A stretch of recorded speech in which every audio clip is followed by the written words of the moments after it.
ముఖ్యంగా ఇవాళ ఈ సభ చాలా సంతోషం కలిగిస్తుంది. ఎందుకంటే ఒకటి కాదు, చాలా ఎక్కువ కారణాలు ఉన్నాయి. చాలా రోజుల తర్వాత మిత్రులు ఉమామహేశ్వరరావు గారిని కలుసుకుని ఇద్దరం కలిసి కూర్చోవడం జరిగింది. అది చాలా సంతోషంగా ఉంది. వారు నేను ప్రత్యక్షంగా కలుసుకునేది తక్కువ, కానీ మా ఇద్దరికి ఒకళ్ళ మీద ఒకళ్ళకి ఒక అవ్యాజమైనటువంటి ప్రేమ, అంటే కారణం లేకుండా పుట్టే ప్రేమని అవ్యాజమైన ప్రేమ అంటారు. అలా కారణం లేకుండా ఉన్న ప్రేమ మా ఇద్దరి మధ్య ఉన్నది. మా ఇద్దరికి కూడా కామన్ మిత్రులు కొంతమంది ఉన్నారు. సందర్భంగా ఆయనకి ఏమిటంటే ముఖ్యంగా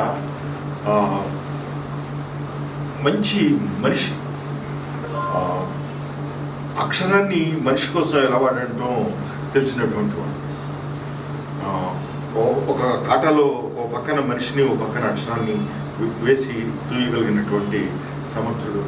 అలాంటి వాళ్ళు జర్నలిస్టులుగా ఉండటం అనేది జర్నలిస్టు రంగానికి గర్వకారణం.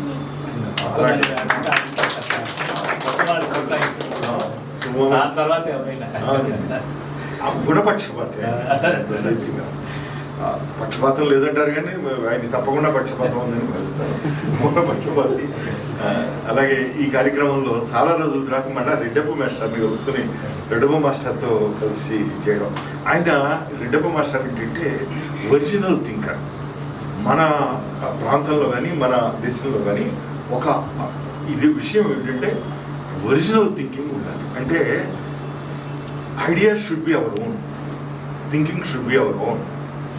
పర్వాలేదు, అది నేను అవతల వాళ్ళకి నచ్చింది నచ్చలేదు, ఇది బాగుంది బాగాలేదు, నేను చెప్పేదల్లా విశ్వనాథ్ రెడ్డి గారికి కావాల్సిన అవసరం లేదు. మళ్ళీ విశ్వనాథ్ రెడ్డి గారు అంటే విశ్వన్న చెప్పింది వేదం అంటారు తెలుగులో. అలా కావాల్సిన అవసరం కూడా లేదు. ఇప్పుడు ఒకళ్ళు నచ్చాలనేది, నచ్చేదాకా ప్రయత్నం చేయాలి. ఆ ప్రయత్నం చేయడం కోసం ఎలా చెప్తాము, ఏమిటి చెప్తాము అనటానికి చాలా అద్భుతమైనటువంటి ప్రయోగాలు లోకం అంతా ఉన్నాయి. మహాకవులు, కళాకారులు లోకానికి అందించి వెళ్ళారు. ఆయన కూడా ఒరిజినల్ థింకింగ్ ఉన్నటువంటి వారు అనేక విభాగాల పట్ల మంచి అవగాహన ఉన్నవాడు. అంటే ఒక విభాగం పట్ల అవగాహన ఉంటే ఇంకో విభాగం పట్ల అవగాహన ఉండకపోతే ఏమవుతుందంటే సంపూర్ణ దృష్టి ఉండదు. లోకమంతా ఇప్పుడు వరల్డ్ వైడ్ వచ్చిన చేంజ్ ఏమిటంటే, సపోజ్ ఐఎమ్ రీడింగ్ హిస్టరీ అనుకున్నాం, I'm reading literature, or I'm reading something else, surgeon అనుకున్నాను నేను, లేకపోతే నేను ఒక ఫార్మసీ ఇండస్ట్రీ నడుపుతున్నాను అనుకున్నాను, లేదా ఒక ఫార్మసిస్ట్ అనుకున్నాను. నువ్వు ఏ వృత్తైనా చెయ్యి, అనేక డిసిప్లిన్స్తో సంబంధం కావాలి. ఒక్క కోవిడే తీసుకుంటే మొన్న కోవిడ్లో ఎవరు కావాల్సి వచ్చారు అంటే, కోవిడ్లో డాక్టర్ల పాత్ర నా పుట్టల్లో వేలు పెడితే నేను కొట్టున్నా అని అప్పటికి పేషెంట్గా తయారయ్యి ఎవడన్నా వస్తే డాక్టర్ పాత్ర అనుభవం తప్పితే లేదు. ఎక్కడ స్టార్ట్ అవుతుందంటే virologist, pharmacist, then pathologists, the behavior of that particular virus, వీటిని గురించి చెప్పేది. ఇంకా వీటికి సంబంధించిన ఒక 8 శాస్త్రాలకు సంబంధించిన అవగాహన ఉన్నవాళ్ళు కూర్చుంటే అది డెసిషన్ అవుతుంది. అలాగే ఇప్పుడు ఒక చిన్న సర్జరీ చేయాలంటే కూడా బోర్డు అన్ని విషయాలు విభాగాల్లో పరిచయం ఉండాలి. అనేక విభాగాల్లో పరిచయం ఉండటం అనేది వేడుకున్నటువంటి ఇది. అలాగే రెడ్డప్ప మాస్టర్ కూడా చాలా అనేక విభాగాల్లో చక్కగా పరిచయం చేసిన వాళ్ళు. తర్వాత విశ్వనాథ్ రెడ్డి గారు ఉండటం అనేది, విశ్వనాథ్ రెడ్డి గారికి ఏమిటంటే బోర్డంత దక్షత ఉంది. దక్షత అంటే 2 ఉంటాయి. పడి చేయడం ఒక పద్ధతి, ఆ పద్ధతి కూడా నేను చెప్తాను మళ్ళీ, అది దానికి నేను ఒక ఉదాహరణ. రెండో పద్ధతి ఏమిటంటే సహనంగా నడిపించి ఈడ్చుకెళ్ళటం, లాగించుకెళ్ళటం అనేది ఉంటుంది. అది చేయాలంటే ఒక పని, ఒక సంస్థ నిలబడాలంటే ఆ దక్షత ఉంది. అలాగే దీనికి సపోర్ట్ చేస్తున్నటువంటి సుబ్బారెడ్డి గారికి, విచ్చేసినటువంటి మీ అందరికీ, యువ దర్శకులకు, యువ కళాకారులకి అందరికీ కూడా శుభాభినందనలు తెలియజేస్తూ నేను 1-2 పాయింట్స్ని నేను షేర్ చేసుకుంటాను. చిన్నప్పుడు మాకు మావయ్య ఉండేవారు. ఆయన సైకిల్ తెచ్చి పెడితే, సైకిల్ ఇంట్లో పెడితే, సైకిల్ తెచ్చి ఇంట్లో పెట్టంగానే దాన్ని నాకేమిటంటే ఒకే ఒక కోరిక, చాలా చిన్నపిల్లవాడిని అప్పుడు, ఆ సైకిల్ చక్రం పెడలు పుచ్చుకొని ఆపిన సైకిల్ని గిర్రని తిప్పాలి, అంతే నా కోరిక. అది గిర్రం తిప్పడం, అది గిర్రం తిరుగుతుంటే దాన్ని గక్కుని పట్టుకుని ఆపడం. ఒకసారి పట్టుకుని ఆపి వేళ్ళు దెబ్బతిని లబో దిబ్బమంటే దానికి మళ్ళీ దెబ్బతిన్నందుకు దెబ్బలు కొట్టారు. నీకు దాంట్లో వెళ్ళివాడు పెట్టుకున్నాడు నిన్ను అని అట్లా. అప్పుడు అట్లా ఉంటే చెయ్యి ఇట్లా కొట్టు, ఎక్కడన్నా మనం బండి లేచి వస్తే నిన్ను ఎవడెక్కమన్నాడు చెట్టు అని మళ్ళీ 2 తీసేవాడు. అట్లా ఆ రకంగా ఏమైందంటే నాకు ఆ సైకిల్ ఉంది. ఆ సైకిల్ ముట్టుకోగానే ఆయన ఏమన్నాడు, ఎందుకు సైకిల్తో నీకు పని ఏంటి అనేవాడు. అంటే సైకిల్తో పని ఏమిటి, అరే సైకిల్ అక్కడ ఉన్నది, కనీసం పిల్లవాడు పట్టుకుంటే తప్పేమిటి అనేది నా క్వశ్చన్. కానీ అంతంత ప్రశ్న అడగటం మనకి చేత కాదు, వాళ్ళు వినిపించుకోరు. ఆ పుట్టుకుంటే ఏమైందేంటి అన్నాను, అంటే కూడా కొట్టారు. ఇక లాభం లేదులే అని చెప్పి ఓ వేసవికాలంలో అందరి మధ్యాహ్నం నిద్రపోతున్నప్పుడు ఆ సైకిల్ తీసుకుని వెళ్ళిపోయి మేమే కొంచెం ట్రై చేసేసి దాన్ని పడగొట్టాము. అది కాస్త హ్యాండిల్ తిరిగిపోయింది, బండి పోయింది, చెడిపోయింది. ఇది హ్యాండిల్ ఇటు తిరిగింది. అది తిరిగేటప్పటికి ఇదేదో బండి ఏమవుతుంది అయిపోయింది, మళ్ళీ బాగా తంతారని చెప్పి ఆ సైకిల్ అక్కడ పడేసేసి నేను మా ఫ్రెండ్ వెళ్ళిపోయి సాయంత్రం అయిన తర్వాత తిరిగి వచ్చాం అనమాట. అందువల్ల వీడికి చిన్నప్పుడే బ్యాలెన్స్ చేయడం వస్తుంది. వాడికి ఏం చేస్తారంటే వెనకాల ఇంకో చక్రం సపోర్ట్ ఇస్తారు, ఆ చక్రం కొన్నాళ్ళు అయిన తర్వాత తీసేస్తే కూడా వాడికి బ్యాలెన్స్ చేసుకుని వెళ్ళిపోతున్నాడు. This is one way. కానీ మా చిన్నప్పుడు ఈ పద్ధతి ఉంటుంది. మీకు కూడా ఇప్పుడు ఈ సైకిల్లో వీటిని చేయడం అనేది ఫిల్మ్ మేకింగ్లో short film is a door by which you can enter into the big area of film making. అది దానికి మొట్టమొదటి సింహద్వారానికి ముందు ద్వారం లాంటిది అనమాట. ఇది దీంట్లో నువ్వు చేస్తున్న ఎక్స్పెరిమెంట్ నువ్వు అనుకున్నట్టే కమ్యూనికేట్ అవుతుందా కాదా అనేది చూసుకోవడానికి మీకు వచ్చిన అవకాశం. ముఖ్యంగా ఉమామేశ్వర గారు చెప్పినట్టు టెక్నాలజీ చేతిలోకి సెల్ ఫోన్ రావడము, ఐఫోన్లు రావడము, అనేక రకాల టెక్నాలజీలు రావడము. ఈ ఐఫోన్లు ఇవి కూడా ఏంటంటే ఇవి ఇష్టం లేకపోతే పనిచేయడం మానేస్తాయి, కానీ మనకు కుదరకపోతే పనిచేయడం మానేస్తాయి, కానీ మనకు కొంచెం ఇబ్బంది పెడతాయి, కానీ అసలు మొరాయించవు. మా టైంలో ఏమైందంటే ఏదైనా వస్తూ ఉంటే ఇది సరిగ్గా వాడకపోతే చెడిపోతున్నామని భయం. అందుకని కంప్యూటర్ నేర్చుకోవడానికి కూడా చాలా కాలం మేము భయపడ్డాం, ఎందుకంటే చెడిపోతున్నామని భయం. ఈ ఫియర్ మీకు లేదు, ఎందుకంటే చెడిపోతే కూడా అక్కడి నుంచి లేచి చెడిపోతే సరిపోతుంది. మనం నెమ్మదిగా అక్కడి నుంచి లేచి తెలియనట్టు వెళ్ళిపోతే సరిపోతుంది, యాక్షన్తో కవర్ చేయొచ్చు మిగతా ప్రభావం. సో అంటే సక్సెస్ అయితే పర్వాలేదు, బాగానే చేస్తాము, లేకపోతే మాత్రం రెండో భాగం అంతా కమల్ హాసన్ లాగా యాక్షన్తో కవర్ చేసుకుని వెళ్ళిపోవచ్చు. ఇది అట్లా ఉంటుంది. మీకు ఏమవుతుందంటే చిన్నప్పటి నుంచి కూడా అలా ట్రై చేస్తున్నారు, మంచి మంచి కాన్సెప్ట్స్, ఐడియాస్ కూడా కొత్తవి ఆలోచిస్తున్నారు. ఇవాళ నేను చూసినటువంటి దీంట్లో ఆ అమ్మాయి, ఆ ధృతి అన్న అమ్మాయి దాంట్లో నువ్వు కదా కల్పినట్టు. సో ఆ అమ్మాయి ఏముంటుందంటే my choice is to have the freedom. అది చాలా మంచి మాట. అంటే ఇప్పుడు ఎవడో ప్రేమించేశాడు కదా అని చెప్పి ప్రేమించేయాల్సిన అవసరం ఏం లేదు. వాళ్ళు ప్రేమించారు కదా అని మనకేదో ఇంట్లో పక్కింట్లో మనం కాఫీ కూడా అప్పు తీసుకున్నట్టు తప్పకుండా తీర్చేయాలన్నట్టు చేయాల్సిన అవసరం లేదు. ఈ కాఫీ కూడా అప్పు కూడా 2 రకాలు ఉంటుంది, మీకు తెలుసు కదా. మామూలు గ్లాస్ పైకి వచ్చేటట్టు తలగొట్టి తీసుకోవడం, 2 రకాల అప్పులు ఉంటాయి. అలాంటివి ఈ అప్పు తీర్చినట్టు తీర్చేయాల్సిన అవసరం లేదు. అమ్మాయి she thinks for her self. మన కోసం మనం ఆలోచించుకోవడం అనేది చాలా కరెక్ట్ విషయము అనేది అమ్మాయి ఆలోచించుకోవడం, అక్కడ కంక్లూజన్ ఇవ్వడం చాలా బాగా నచ్చింది, మంచిది. అది ఇట్లాంటివి ఏంటంటే ఇట్లాంటివి చేస్తున్నప్పుడు మనం నమ్మాలి. కళాకారుడికి ఉండాల్సిన ఒక లక్షణం ఏంటంటే ఒక రచయిత అయినా, పెయింటర్ అయినా, లేకపోతే యాక్టర్ అయినా, ఏదైనా సరే he must believe in himself, she must believe in her self. ఎందుకంటే మనం చేసేదంతా కూడా అవతల వాళ్ళకి మనకి నచ్చినట్టే నచ్చాలని లేదు, అనేక రకాలుగా నచ్చుతుంది. ఒక రకంగా చెప్పాలి అంటే ఫర్ ఎగ్జాంపుల్ ఇప్పుడు రెడ్డప్ప మాస్టర్ పాట రాశాను అనుకో, నేను దాన్ని ఒక 22 రకాలుగా తిట్టాను అనుకోండి, మా పాట తిట్టాను అనుకున్నాను. ఈ తిట్టడం నేను ఎంత కష్టపడి తిట్టుంటాను అనేది ఆలోచించాను. అంటే నేను ఆ పాటని అంత నెగటివ్ టర్మ్స్లో ప్రేమించాను అని అర్థం, వ్యతిరేక దిశలో ప్రేమించాను ఆ పాటని. వ్యతిరేక దిశలో అంటే ఏమిటి, సానుకూల దిశలో ఒకటి, వ్యతిరేక దిశలో కూడా ప్రేమించవచ్చు. This is another way of looking at it. ఇది అందువలన మనకి ఎవరన్నా మనం పట్టించుకుంటున్నట్టు లెక్క. ఆ పట్టించుకున్న దానికి పెద్ద ఆనందపడిపోవడమే కాకుండా అమ్మాయి తన గురించి తన చాయిస్ తీసుకున్నది నచ్చింది. తర్వాత రెండో దాంట్లో కూడా ఆ కథలో ఆ నారి ఎక్కడున్నాడయ్యా ఇప్పుడు నారిలో కూడా అచ్యుత్ కదా నచ్చింది ఏమిటంటే ఆ అమ్మాయి తన గురించి తను ఆలోచించుకుంటుంది. జీవితం ఎలా చిన్నదిగా వెళ్ళిపోయింది. తనదంటూ తనదేమీ సొంతం లేకుండా వెళ్ళిపోయింది. తన గురించి తను ఆలోచించుకోకుండా వెళ్ళిపోయింది అన్నది ఒకసారి రిఫ్లెక్ట్ అయ్యి చూసుకుంటే చాలామంది ఆడవాళ్ళ జీవితాల్లో ఈ కథ ఉంటుంది. ఏదో వాళ్ళ కోసం బతికామా, వీళ్ళ కోసం బతికాం, వాళ్ళ కోసం వీళ్ళ కోసం ఊడిగం చేయడం కోసం బతికి చివరికి మాత్రం ఎందుకు ఉన్నాము అనేది మన గురించి మన అస్తిత్వం మీద మంచి వృద్ధిలోకి వస్తారు. అయితే బాగా ఆలోచించండి.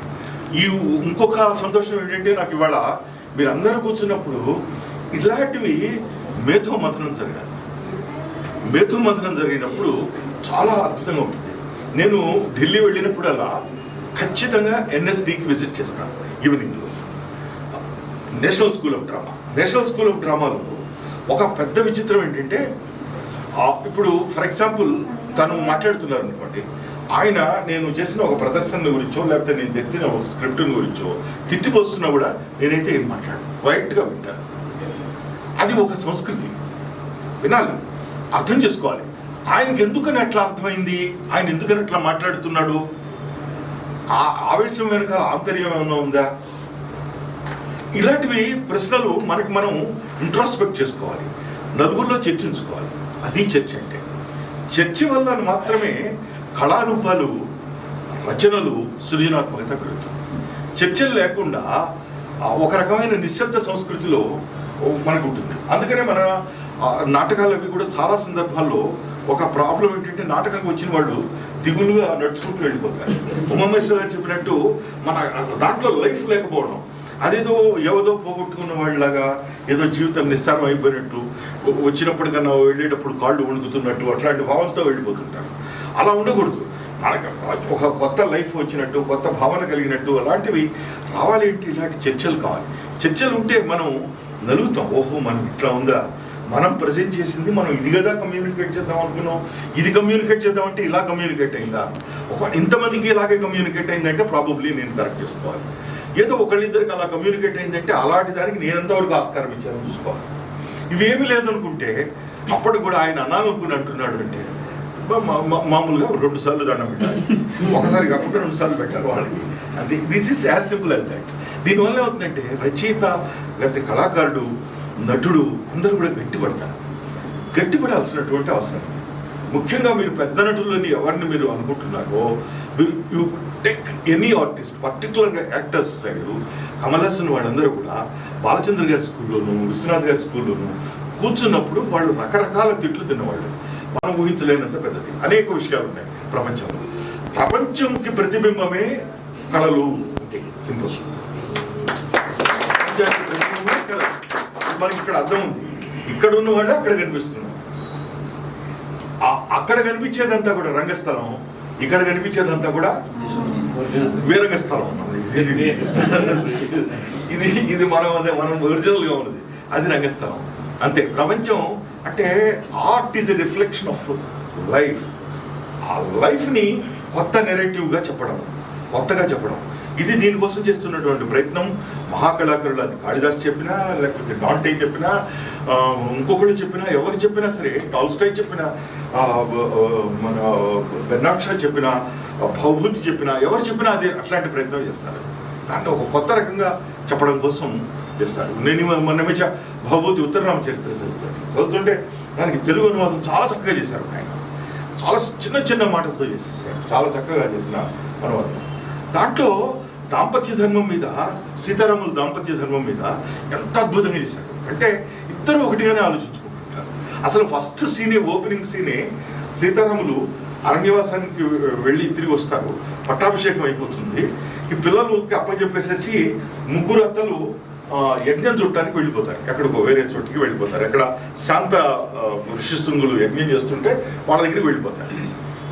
అంటే ఆడపిల్లని చూద్దాము, అక్కడ ఉన్నట్టు ఉంటుంది, వాళ్ళు యజ్ఞం చేస్తున్నారు కాబట్టి పెట్టల మీద కూర్చుంటారు కాబట్టి మనం కూడా బట్టలు తీసుకుని వెళ్దాం అనుకుని వీళ్ళందరూ వెళ్ళిపోలేమని ముసలి వాళ్ళందరూ వెళ్ళిపోతారు. ఇక సీతారాములు వీళ్ళందరూ ఉంటారు.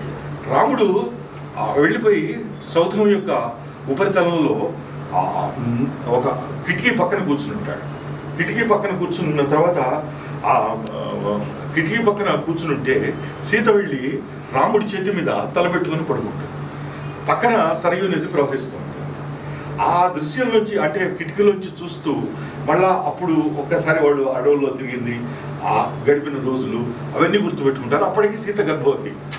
ఇది కథ అనమాట. అంటే అసలు ఆ ఓపెనింగ్ సీనే వాళ్ళిద్దరి మధ్య ఇంటిమసీని ఎస్టాబ్లిష్ చేయడానికి ఆ చంద్రోదయంలో ఉన్న లైటింగు, దాని మీద గవాక్షము, ఇద్దరు కలిసి కూర్చోవడం, ఇద్దరు మాట్లాడుకుంటూ కూర్చోవడం, సీతారాములు మళ్ళా వాళ్ళ పాత జీవితాన్ని గుర్తు తెచ్చుకోవడం, ఇదంతా ఒక సీన్. ఇలాంటివి ఒక్కొక్కళ్ళు ఒక్కొక్క రకంగా రిసీవ్ చేశారు. అంటే దాంపత్యం అనేది ఎంత గొప్పది అన్న దాని మీద మొత్తం మాట్లాడుతుంది నాటకం అంతా. ఇది ఇలాగా నేను ఎందుకంటున్నానంటే ఇన్ని గొప్ప విషయాలు ఉంటాయి, చాలా చిన్న విషయాలు కూడా ఉంటాయి. ఆ ఒక్కసారి నేను ఈ ఒక్క పాయింట్ చెప్పేసి నేను ఇది ప్రసంగం ముగించేస్తాను. ఆ పాయింట్ ఏంటంటే చాలా పెద్ద విషయాన్ని చాలా చిన్న విషయంగా చెప్పచ్చు. ప్రాకృతంలో ఒక్క శ్లోకంలో ఒక కథ అయిపోతుంది. దాన్ని గాథ అంటారు. మనకి ఛందస్సులో ఆట వెలది, కందము ఇలాగ వృత్తాలు ఉన్నాయో గాథ అనేది కూడా ఒక వృత్తం. అంటే దాంట్లో ఆ చిన్న పద్యంలో ఒక కథ చెప్పేస్తాను. ఆ కథ ఏమిటంటే ఒక కథ చెప్తాను.